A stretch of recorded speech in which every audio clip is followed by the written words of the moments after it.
دا د سوره نور آیاتونه دي. دې آیاتونو کې الله پاک یو لوی حکم کوي. هغه حکم دی د الله اطاعت او د الله د رسول اطاعت.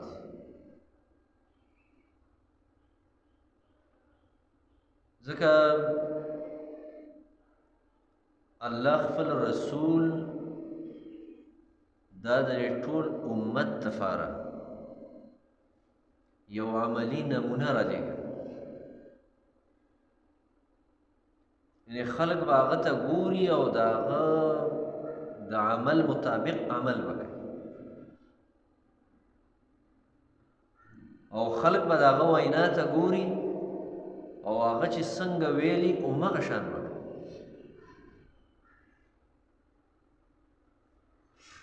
کله چې یو مسلمان د دې خبرې اقرار کړي او په دې خبره ایمان راوړي او دا ویلي دي چې لا اله الا الله، نو دا جمله هم ورسره ویلې ده چې محمد رسول الله.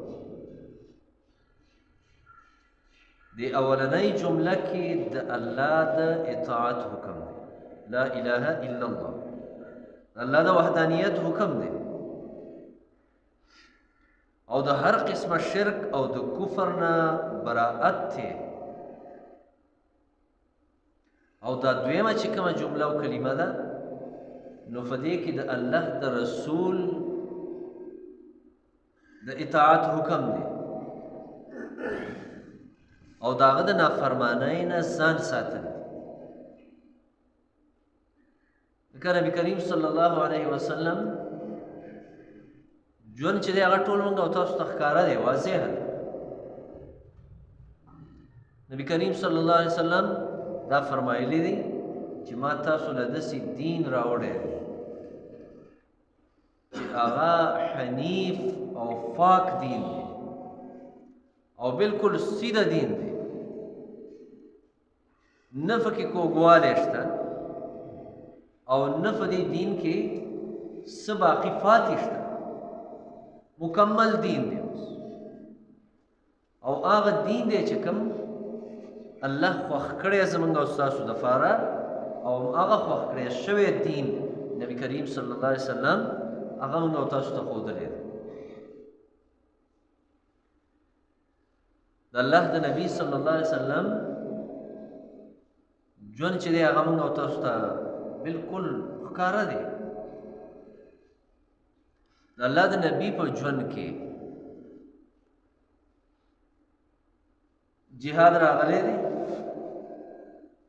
د هغې طریقه د نبي کریم صلی الله علیه وسلم هغه موږ ته ښودلې ده. ځکه څوک د ځان نه د جهاد حکم نشي کولی.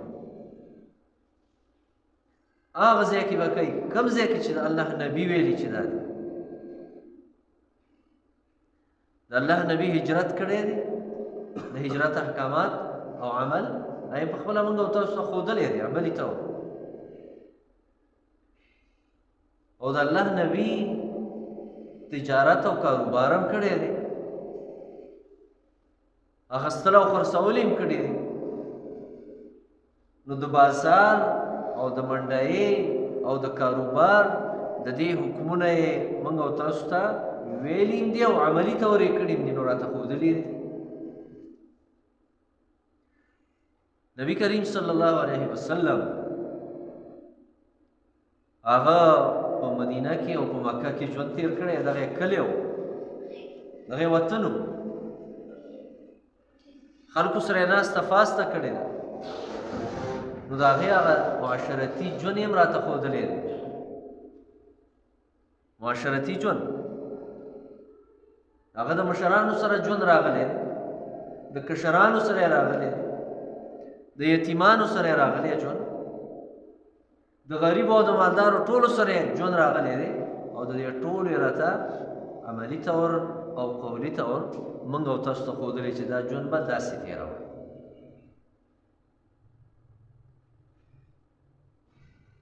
نبی کریم صلی الله علیه وسلم خپل ژوند کې نکاحونه او ودونه هم کړي دي. د خپلو لوڼو ودونه هم کړي دي، په خپله هم کړي دي. د هغې هغه عملي طریقه هغه یې موږ او تاسو ته ښودلې ده چې د واده د کولو دا طریقه ده، او دا یې ویلي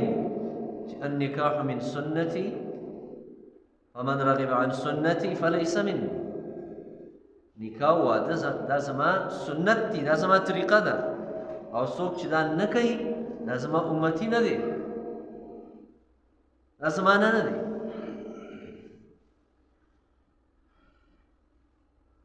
او مړي هم راغلي دي پکې، د هغې طریقې هم راته ښودلې. ځکه د الله د نبي په هره طریقه کې خیر دی، هغې کې برکت دی، هغې کې خوشحالي ده، د ټول ژوند دپاره کې خوشحالي ده. او د نبي کریم صلی الله علیه وسلم په مخالفت کې یو نیک عمل کې ښه عمل کې خو د هغه په طریقه باندې نه کې، د هغه مخالفت باندې کې، نو په دغه عمل کې به چرته خیر برکت او خوشحالي د همیشه دپاره نه راځي، دا به د لږو ورځو خوشحالي. ځکه شیطان موږ او تاسو دې خبرې ته نه پرېږدي چې د یو مسلمان عمل هغه د خالص عمل جوړ شي، هغه د پاک عمل جوړ شي،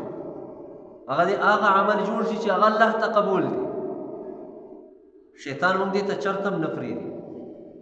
دا د دې خبرې کوشش کوي چې دی دا عمل وکړي خو دې قبول نه شي، دې عمل کې ته آخرت خوشحالي میلاو نه شي، او دی په دنیا کې زما تابعدار جوړ شي. ځکه موږ او تاسو په خپلو غمونو او په ښادو کې د الله د نبي مخالفت کوو، ښکاره یې کوو، علی الاعلان یې کوو. او نبی کریم صلی الله علیه وسلم دا فرمایلی دی کل امتی معافا الا المجاهرین. زما ټول امت دیتا به معافی کیږي، صرف هغه چاته باندې کیږي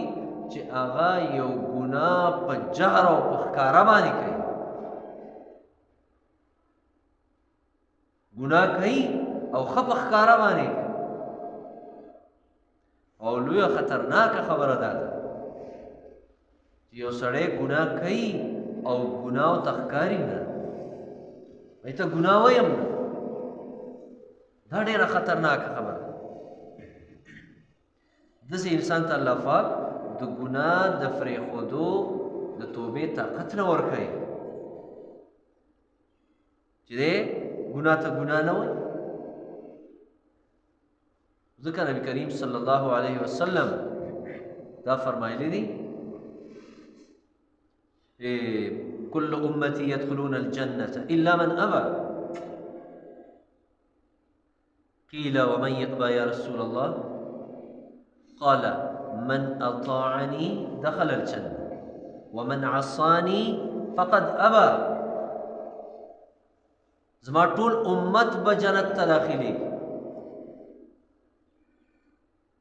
مگر هغه څوک نشي داخلي دی چې چا انکار کړی، انکار یې ابا لفظ دی قرآن کې دی انکار ته وایي، شیطان باره کې دا لفظ استعمالیږي ابا واستکبر وکان من الکافرین. شیطان انکار کړی د یو حکم نه، الله د یو حکم نه، د یو سجدې نه. الله فرمایل ابا واستکبر، لوی دا انکار یې وکړ او دا انکار یې په داسې طریقه وکړ چې ځان یې لوی وګاڼه، دې انکار او دې د الله دې نافرمانۍ ته نافرماني ویلم نه.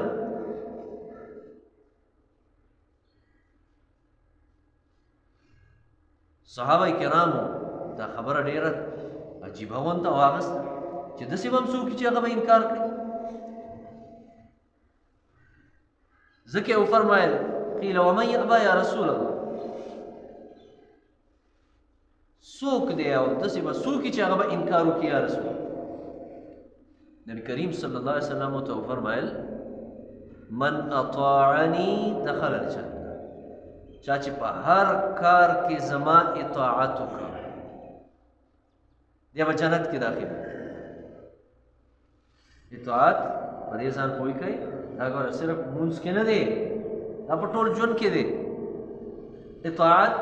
صرف دې ته نه وایي چې ما جامې اغوستې دي اطاعت صرف دې ته نه وایي چې ما خولۍ په سر کړی او پټکی مې په سر کړی دی او زما په جیب کې غاټ مسواک هم پروت دی د الله د نبي اطاعت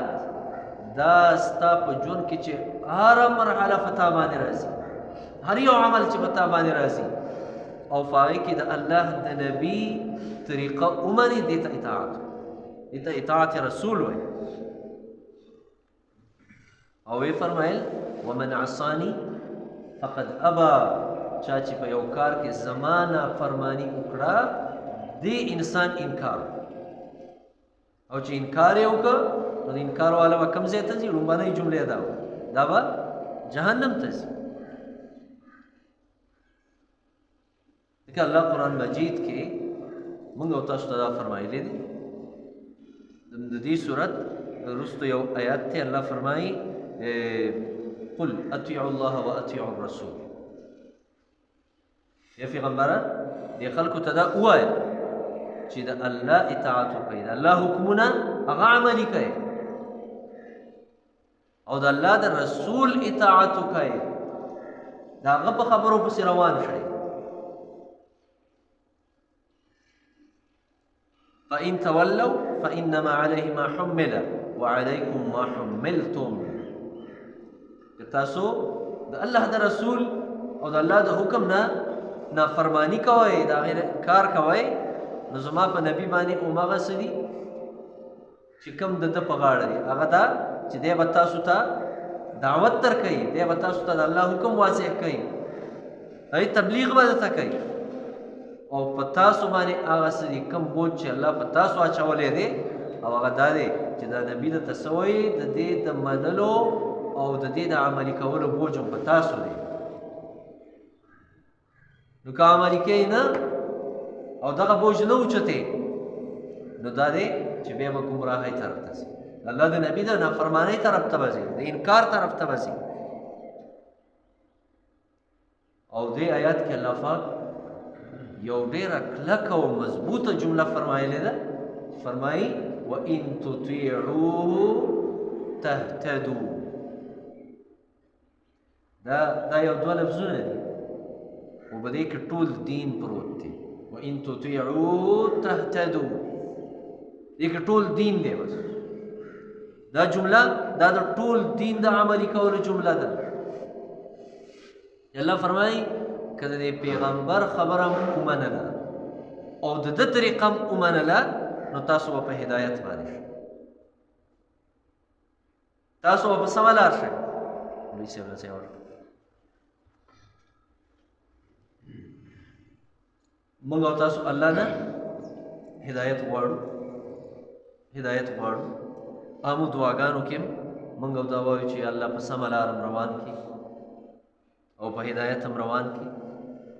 او د منځه په هر رکعت کې الله نه دا سوال کوو چې اهدنا الصراط المستقیم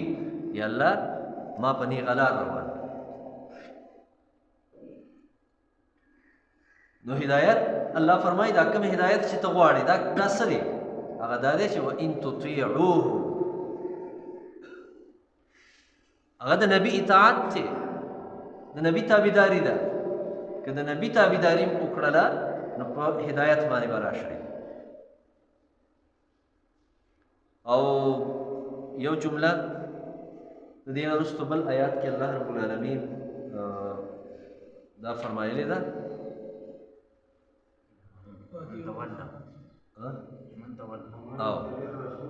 او دا دې نه وروسته ده هغه دا جمله ده چې الله رب العالمین فرمایي فليحذر الذين يخالفون عن أمره أن تصيبهم فتنة أو يصيبهم عذاب شديد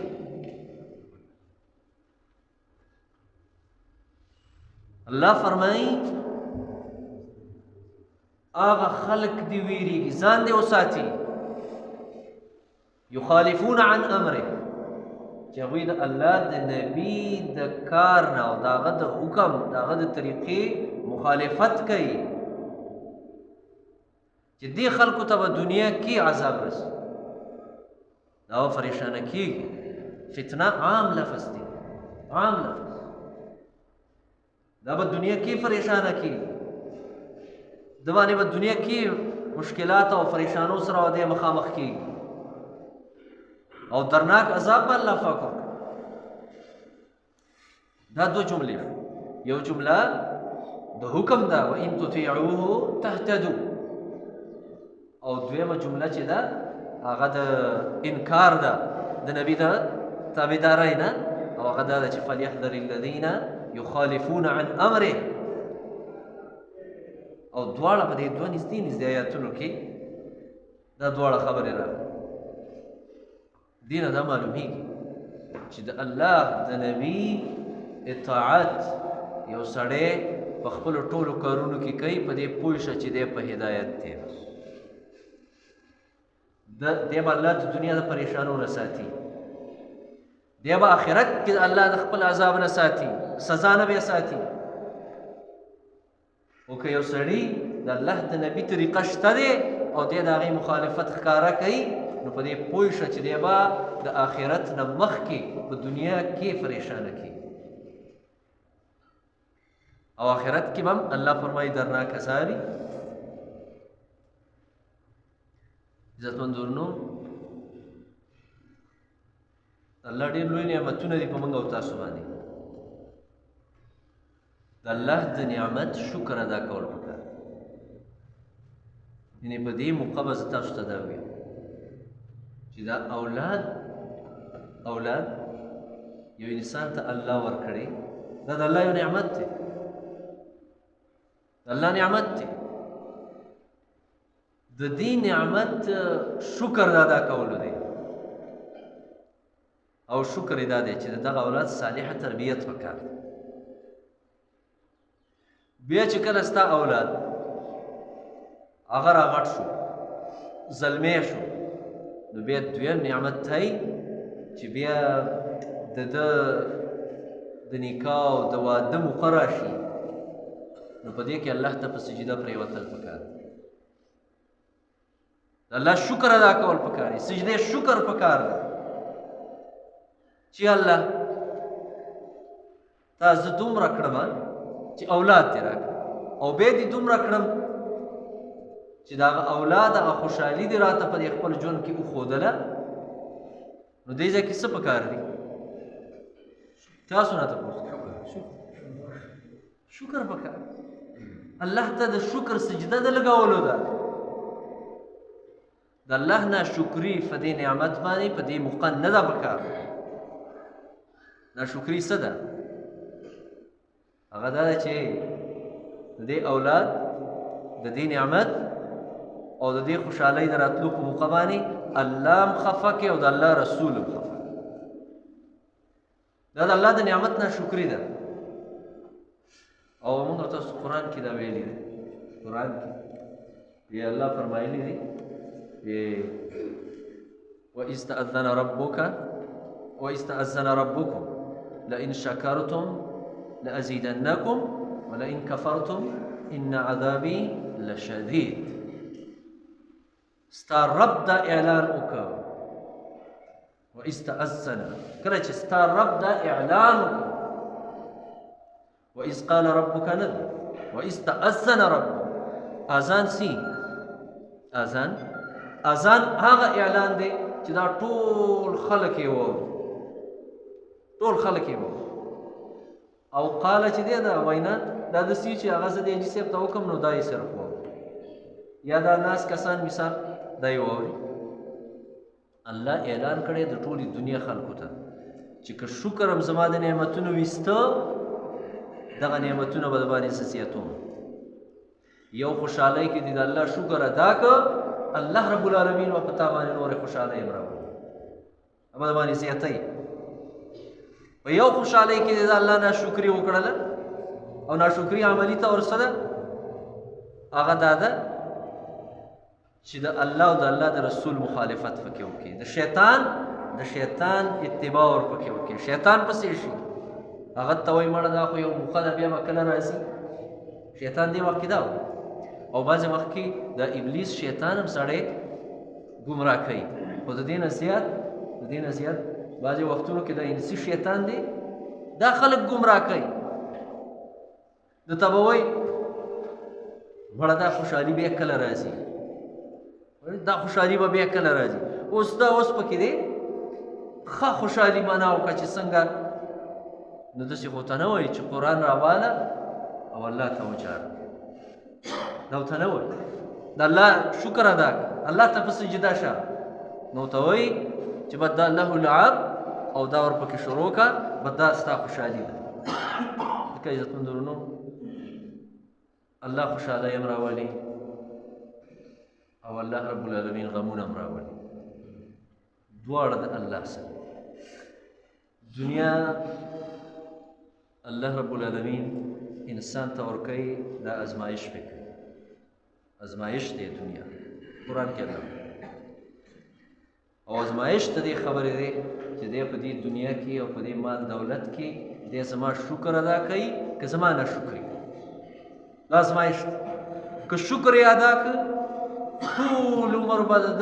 د سره دغه د الله نعمت دي د دنیا خو که ناشکري یې وکړله نو ګټل یې ډېر په سخته باندې کېږي د دنیا دا ګټل دي د هلکانو زاړه شو هلکان تلي وو او په بار ملکونو کې سرحد درې زاړه شو په سخت ځکه یو مسافري او دوی خو لیدلې ده خو چې دا چا نه یې لیدلي نو ما خو هلته ولیدل چې واقعي چې دا مسافري دا څومره سخته نو یو هلک راته په مکه کې ویل ګل استاد زمونږ دا حال خو دې ولیدل ما چې نو ویل چېرته هلته بیا په جمعه کې داسې لږ ووایه که نه چې خیر دی دا هر وخت دا ټیلیفونونه هله راولېږه واله دا چل وشو هغه چل وشو که نه نو ویل دا زمونږ حال او واقعي چې ډېره سخته ده الله دې پې اجر ورکړي چې ما او تا یې ګټي او مور پلار له او بچو له او دلته یې رالېږي نو دا ده چې په دغه سخته باندې وګټلی شي وګوره تلل دا یې ډېر په اسانه کېږي دا ټیم نه غواړي خو یو ته نو د الله د دې نعمتونو شکر ادا هر کله چې خوشحالۍ د باندې راځي که نه نو الله پکې مه خفه کوئ او د الله رسول پکې مه خفه کوئ د الله شکر پې ادا کوئ الله ته رجوع کوئ چې یا الله ته څومره لوی ستا په ما دا څومره لوی نعمت دی چې دا خوشحالي دې م راباندې راوسته او دا اولاد دې م راکړی او که دا دې نه وی راکړی نو دا به د کوم ځای نه راغلی او که دا خوشحالي دې راباندې نه وی راوستې نو دا به د کوم ځای نه راغلی نو دا د الله شکر پې ادا کولو دی او د الله او د الله د رسول د مخالفت نه ځان ساتل پکار دي او انشاءالله د دې خبرو موږ او تاسو که خیري کلکه اراده وو اراده هم شته که نه چې هره خوشحالۍ کې به الله خوشحاله و که نه او خفه کوو به پکې څوک